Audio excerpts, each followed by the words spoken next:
But there's a time and a place for everything, and the time's not right. What do I look like? What do I look like, a savage? I'm a gentleman. There's a lady in the ring.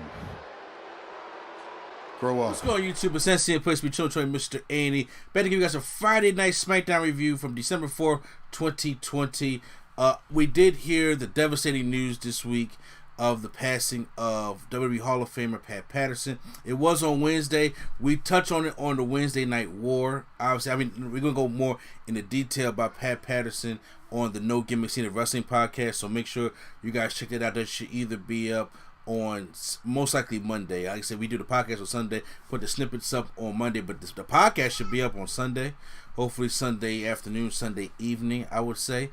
But yeah, make sure you guys stay tuned for that when we talk about Pat Patterson. So SmackDown starts off with the in memoriam to Pat Patterson, the whole SmackDown roster, and Pat Patterson's closest friends and the legends come out on the ring, and then they give their condolences. Michael Cole and Corey Graves walk us through the 10-bell salute of Pat Patterson. Like I said, trailblazer in the business, so he will be missed. We're gonna talk more about it on the podcast, but that's how we start off. Then after we get the also SmackDown opening, which I always think the SmackDown opening is great, we get Caleb Braxton in the ring. Caleb Braxton introduces Roman Reigns, who said that he has approved of this interview, because remember, Roman Reigns has to approve of the interview and stuff like that. So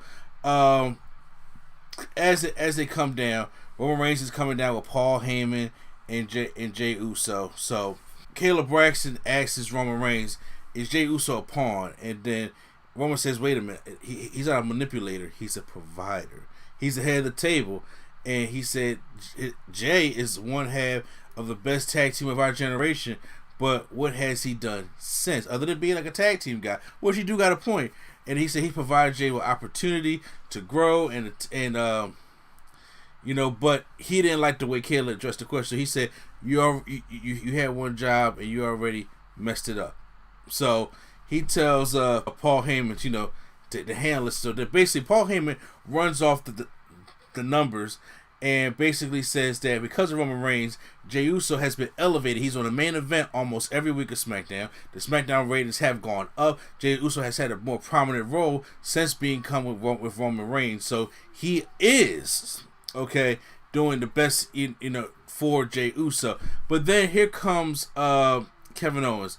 And then Kevin Owens says, "Look, I know I made it clear last week. I don't fear Roman Reigns." He said, "So why wait till later on tonight when we have this tag match with Kevin Owens and Otis versus Roman Reigns and Jey Uso? We can do this right now." And he wants to face him.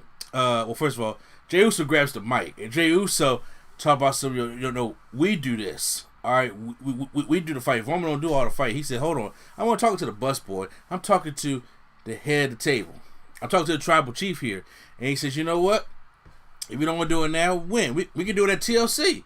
Why TLC? How about, since you talk about the head of the table, let's put a table in there. How about some chairs? How about some ladders and make it a TLC match?" Which I think this version of Kevin Owens versus the tribal chief Roman Reigns in a TLC match will be something that will be really attractive. I think it will be pretty good. And then he said, Roman said, "I would love to go right now, but that's going to make you more relevant than ever." But he's smarter than that. So, but he does accept, because he's not afraid of anybody. He says, but there's a time and place for fighting. If this was me back in the day, I would have beat your ass. But right now, it's time and place for everything. He's not no savage. There's a lady in the ring. So he won't do it right now. So him and Jey Uso start walking back up the stage, and Owens, he says, "Let me know when you grow up and grow some balls, because it's clear to everybody right now that you're just being a little bitch." And I was like, "Oh, they dropped that B word. We're serious in WWE when you say bitch." That's how it goes. But Roman, gives a little smirk, and it continues to walk away. And then backstage, Jey Uso is trying to justify what he was doing for Roman Reigns, and said that he'll accept on Roman's behalf. TLC, Roman says it's fine, but he knows there's consequences for everything. And pats Jay's shoulder, because remember, Roman don't like to be interrupted or having Jey Uso come to his defense like that. So there will be consequences for his actions. First matchup of the night, we get Bayley taking on Natalya. Bianca Belair is at commentary. I thought she was kind of cool on commentary. First of all, I'm feeling the whole Ding Dong Hello Bayley shirt right now, so I think that's going to be next on my agenda to pick that thing up because I'm enjoying it. It's a really basic matchup, but then we get to Bayley tries to go for a knee attack, and then Natalya attempts to roll up. Bayley, but she kicks out. Natalya applies a sharpshooter on Bayley, and then Bianca Belair is out there doing the little hand clap out there, and then Bayley taps out.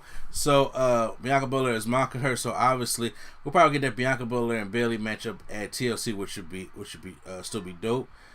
And backstage, if you watch the exclusive on YouTube, backstage, Bianca Belair, Bayley comes to her and says, you're still new here. I know you're supposed to be the EST, but I am the best. That's the EST I am.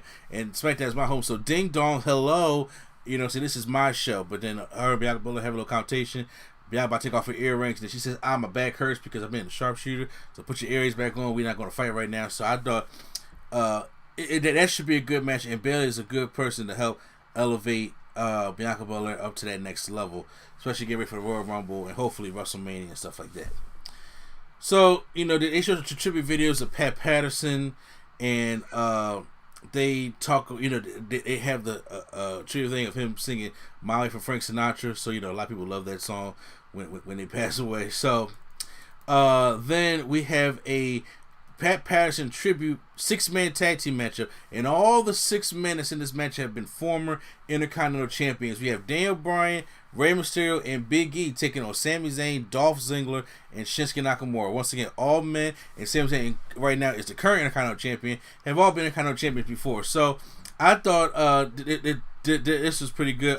Daniel Bryan comes out, Rey Mysterio comes out, and then Big E comes out. And he comes out to I think a remix of his old music, and then he has the case out there of the powder. He comes out there and rubs the powder on his hands and gets back. I'm like, oh, it looks like old Big E again. With the weightlifting chalk and powder. So it was great to see that. I don't know if he did it just because that's what he was doing when he was Intercontinental Champion. I don't know if he's doing this because of the Pat Patterson tribute match, or if he's doing it so he can actually break away from the New Day, which I think is cool. Now don't get me wrong, he still got the New Day jacket on. He still got like the looks like the New Day attire on. He's still grinding his hips in the ring, stuff like that. So there's some things that haven't changed fully just yet, but just to see the little things of the music and seeing him coming out with the powder, I think all that right there is good sign. So we're into the 6-man matchup. The matchup is pretty good. All men get to get their shit in. Even Big E comes in, get the hot tag on Nakamura, but he slows that whole thing down before he goes for the big ending. And then Sami Zayn and Daniel Bryan have a great exchange here, with Sami Zayn hitting a very nice brainbuster on Daniel Bryan. Tries to go for the pin, doesn't work. Rey Mysterio comes in there. He gets a blue thunder bomb. He kicks out of that, and then we come back. Daniel Bryan and Sami Zayn are trying to fight for position of a roll-up. And I'm just like, why are we doing the roll-up? There was a time Dolph Ziggler was in the matchup. Daniel Bryan hits the running knee on Dolph Ziggler, but Sami Zayn does the blind tag, tries to get a quick roll-up on DB, but DB reverses it into a yes lock, but then Sami gets his foot on the ropes, and they go back to doing this whole thing again with the reversal. Then finally, Daniel Bryan hits Sami Zayn with a roll up. I'm like, they just love these like a good matchup with these great competitors in a roll up. It sucks to me. It truly sucks to me. So after the match, the babyfaces are all on the ramp. They go for the huddle. They go back in the ring to square off with Nakamura, Ziggler, and Zayn. Say the Nakamura attack. They put him outside the ring. Leave Ziggler in the ring. So now Ziggler's like, oh no, try to break it off. But then Dan Bryan gives him an atomic drop. Then he oversells it, goes down to the ropes, and Rey Mysterio hits a 619, and then Big E hits a big ending, so they all celebrate. So I said it was good, nice. They also had the old school first Intercontinental Championship that Pat Patterson won, but that thing looks like a straight weapon. And I'm just like, but I know pretty soon how WWE does things, even though it's sad when it comes to somebody dying of a big statue like that, they're gonna try to profit off the death and make money. So you know that Intercontinental Championship is going to be on sale at WWE Shop pretty soon. Commercial break, and then when we come back,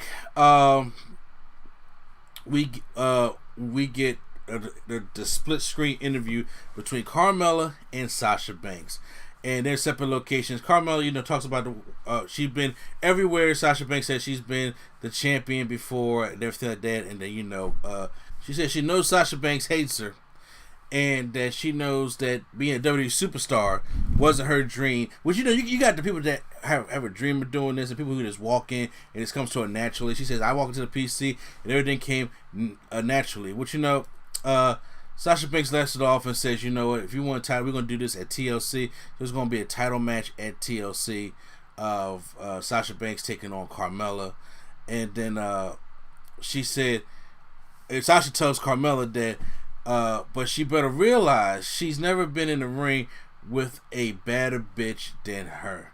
Then Carmella last clicks her fingers and the screen goes black this time because it didn't do it last time. Murphy's on the way to the ring with the Mysterio family.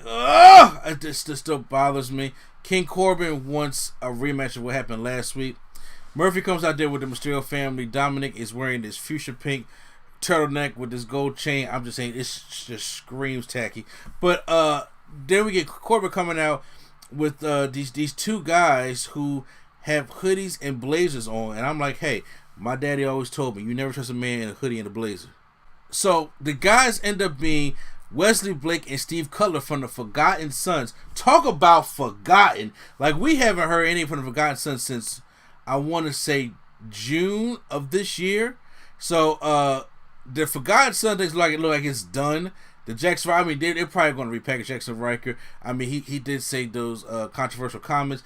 Whether he comes back or not, don't know. But Steve Blake and Wesley Blake, who was Murphy's former partner, and Steve Cutler, who are there, they're clean shaven, but the hoodies and suit jackets just looks completely dumb to me. The match just goes on. We go to the outside. Corbin just launches Murphy into the timekeeper's area, which is a scary spot. And as we come back, Murphy's trying to get the advantage on Corbin, but then these hoodie blazer guys start trying to mess with the family, and then Murphy comes out there to try to save him because Corbin throws Mysterio into the barricade, and the guys are trying to mess with Aaliyah. We can't have that for Murphy. And Murphy chases them off and helps out Dominic, but runs back into the ring to the end of days. Corbin picks up the win here. So it's another rivalry with this whole Mysterio family with King Corbin. The less the better. Street Profits are backstage giving their predictions of what's going to happen tonight. But then Bobby Roode comes up and talks about that him and Dolph Ziggler deserve a shot at tag team titles, not a legit team. And then Cesaro and Nakamura come up and talk about something. No, they're next in line. And then, they're not really a legit team, but they have been working. And then Montez like, you guys don't have no tag team championship. So they just start arguing amongst each other in the back. Main event time, Kevin Owens and Otis takes on Roman Reigns and Jey Uso, Paul Heyman. Kevin Owens and Otis come out, but then Jey Uso comes out, but then there's no Roman Reigns.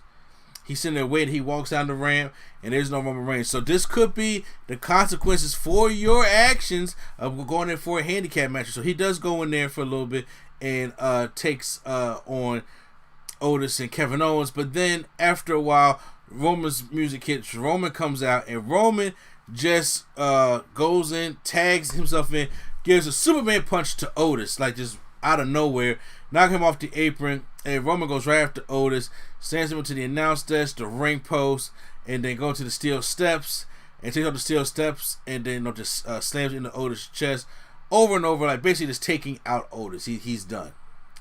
And then when Owens tries to break it up by hitting the suicide dive to the outside. So now since Otis is done, it's like turning a reverse handicap matchup with Kevin Owens going against Jey Uso and Roman Reigns. Now Jey Uso's back in there, so it's Jey Uso and Kevin Owens going out of it, and then Owens they're going back and forth, and then Jey hits him with a super kick. But he's going for the Uso splash, and Roman says, "No, get down and tag me in. This is my show. I finished the show. Get down right now. Don't splash on top of the ring, and you tag me in." So he gets off the ring. He tags him in, and then Or actually, before he gets tagged in, Kevin Owens he picks up Kevin Owens, like pick him up to the corner, tag him in, which he should just tagged in Roman. But Kevin Owens reverses it, gives Jey Uso a stunner, and then covers Jey Uso, but Roman breaks it up, and Roman locks the guillotine on there, and then the referee disqualifies Roman Reigns. I guess the illegal man's attacking the legal man. So afterward, Kevin Owens and Otis win by disqualification, but he chokes out Kevin Owens, and then it scares the referee to go get some chairs. So then they go and beat Kevin Owens with the chairs, and then Jay puts the chair on top of Kevin Owens and gets an Uso splash from the top rope right down to Kevin Owens, and it's just like, okay, they beating the shit out of Kevin Owens, but then Roman and smashes Jey Uso in the back with the chair. This is the consequence that he was talking about. So he beats Jey over and over with the chair, and he said, "This is what you get for embarrassing me and stepping over the line." He drags Jey over beside Owens and sets the Universal title against Kevin Owens' chest, and then he tells both of them that now since you got his attention, do I have your attention now? It's like my podcast, right? He grabs Owens by the beard, tells him, "Look, he's gonna destroy his career, his livelihood, and make his family fear him." And then he poses with the title, but that was Jey Uso's punishment for interrupting him.